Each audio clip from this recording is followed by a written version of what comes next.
Hello, beautiful soul, and welcome to another Mystic Monday. Our theme for February is sacred sovereignty, owning our truth, dissolving people pleasing, dissolving any type of bending or contorting to belong, so that we can live whole, live our truth, and be our authentic selves in this world, which involves dying to our conditioning. Carl Jung talks about the process of individuation, where as children we mask, we mirror, we embody certain traits that we understand to be lovable, and we suppress certain traits that we realize with our caregivers or in the world are unlovable. And there begins the split. And this is where healing takes place. All healing is inner child healing.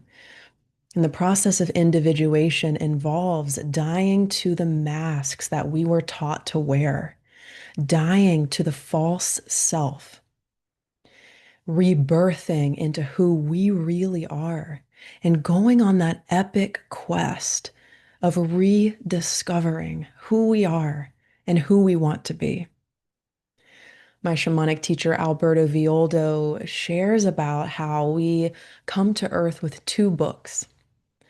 One book is already written. It's filled with our past, with our memories, with the diseases and the imprints and the beliefs from our bloodline, also the gifts. It's filled with everything we've already experienced. And the other book, the golden book, is unwritten. And he would say, this is the book where you get to co-create your life with Great Spirit or the God of your own understanding. So one book is filled with the past and one book is empty, where you get to go on the quest of discovery. Who am I? And who do I want to become?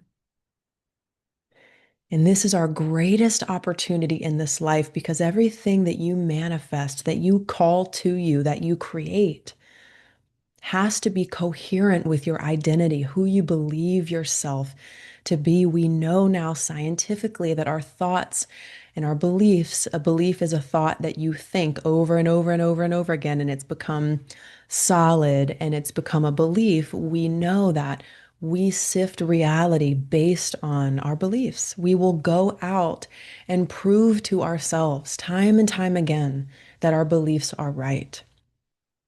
Carl Jung also says there's no coming to consciousness without pain. When we die to the false mask, there's an extinction burst, there's pain. And if we're not mindful, the ego will keep us from that metaphorical death. And then we'll wake up when we're 80 and have regrets and say, gosh, I spent the last 10 years in a relationship that I was unhappy in. And now I'm so, far gone, so to speak. No one's ever too far gone, but you could miss chunks of your life, chunks of your healthy years where you're vital, where you can enjoy your creations. And we don't want that. It's like, do we want to face the pain later or face the pain of change now? So, this is about where our suppression began, right? Sovereignty is the end of suppression. It's speaking up, not when you're not afraid, but when you are afraid. It's living your truth even if you're sweating, shaking, freaking out. It's doing it anyway. It's facing the discomfort now so that it doesn't build up into regret later. So let's take a journey to the inner child. So from the ages of 0 to 7, we're a pure unconscious mind. We take everything in as absolute truth. We are complete sponges to our environment. And I'll take another Mystic Monday and go into the teachings of the unconscious mind. Drop a heart below or say yes. Let me know if you want me to go deeper into the rules of the unconscious mind. What is it? How do we reprogram it? This is going to be a little bit of that, but I can take some more time to go specifically into that. So just let me know below. From 0 to 7, we're a pure unconscious mind. And like I said earlier, we learn which qualities are lovable, which means what do our parents clap for? What qualities are celebrated? Those qualities we keep, we express, we identify with. And the qualities that get responses like, don't do that, calm down, go to your room, whatever we were punished for, whatever we were reprimanded for, whatever we realized didn't get us love, we took those qualities and placed them in the unconscious mind. We said, well, these don't get me love. And as children, love is survival. If our caregivers don't love us, then we don't survive, right? That's what the child thinks. And so, what's the most important thing for the child is being loved. That is the most important thing. We will contort ourselves. This is the original contortion, is the child. The key is with the inner child. The key to the door to your power is with your inner child.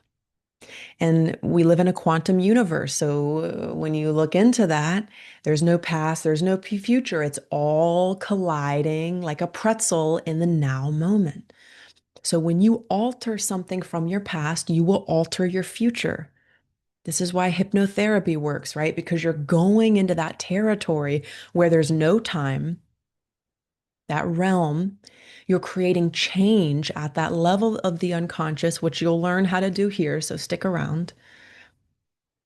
And then you're resurfacing into your day-to-day life, making different choices. So this is where the suppression began. And I have some questions for you.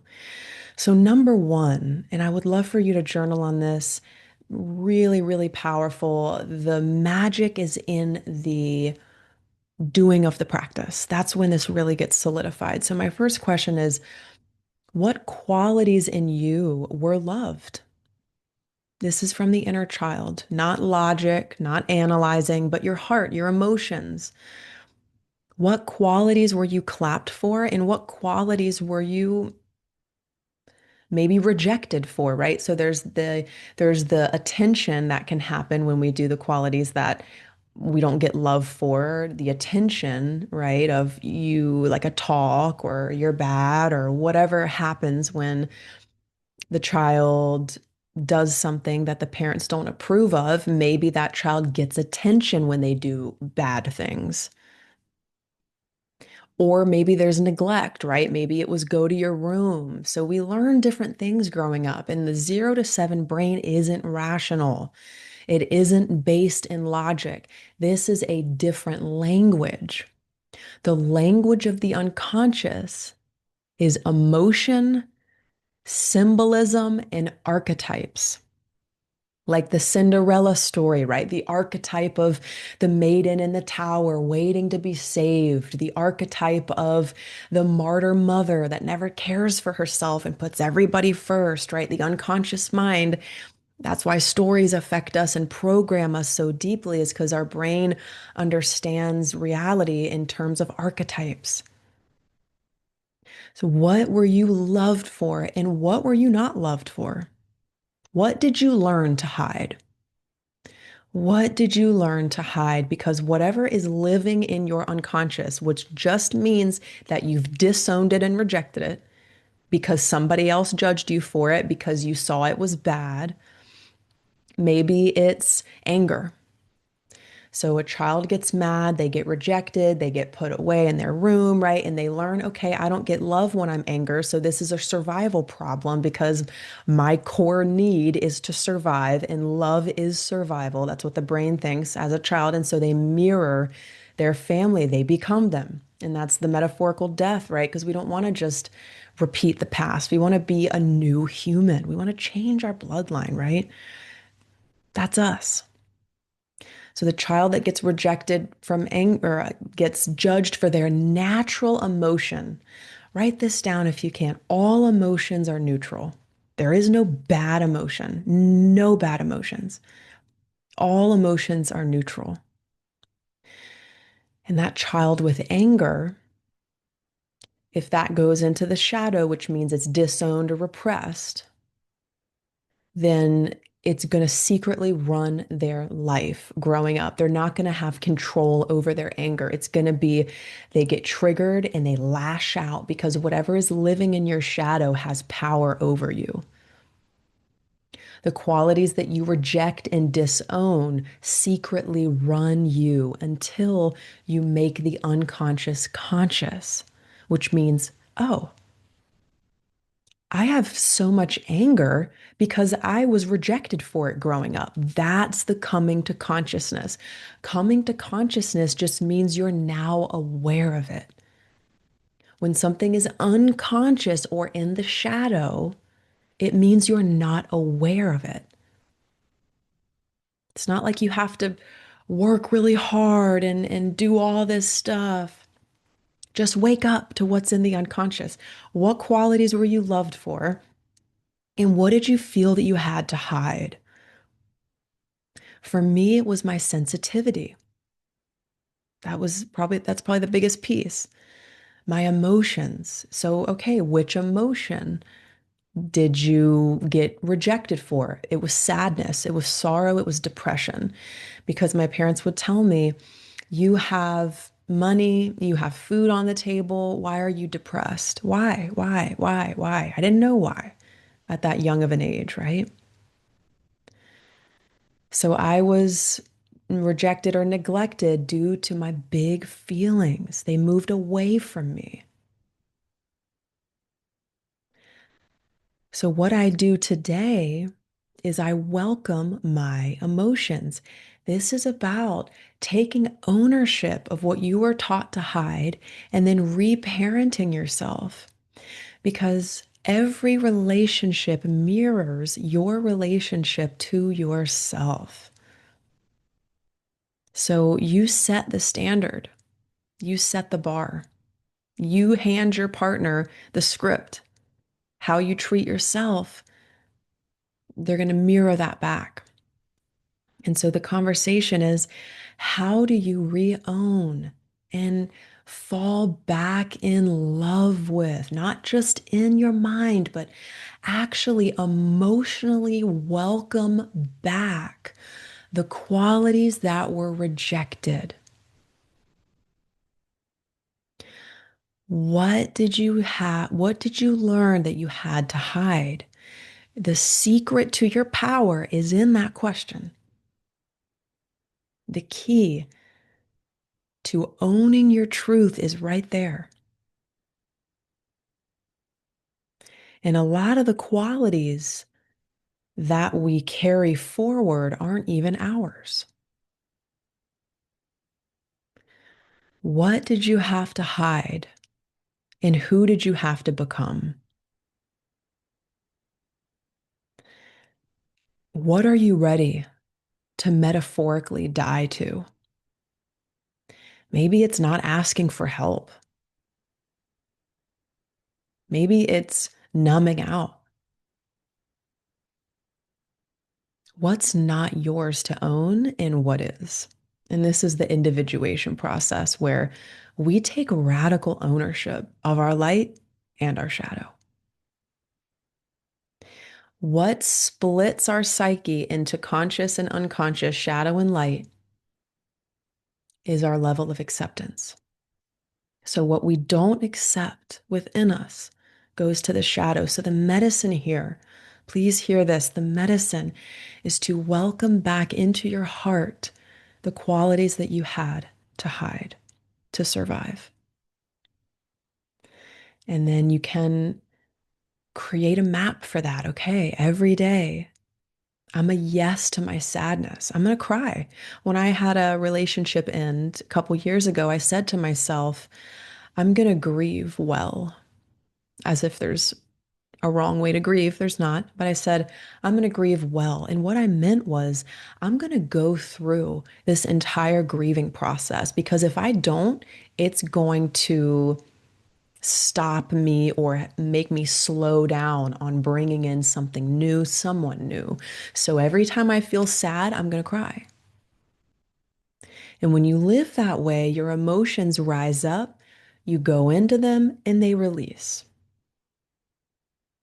So every time I felt sorrow about that relationship ending, I made a promise to myself that I was going to say yes to that emotion that rose up.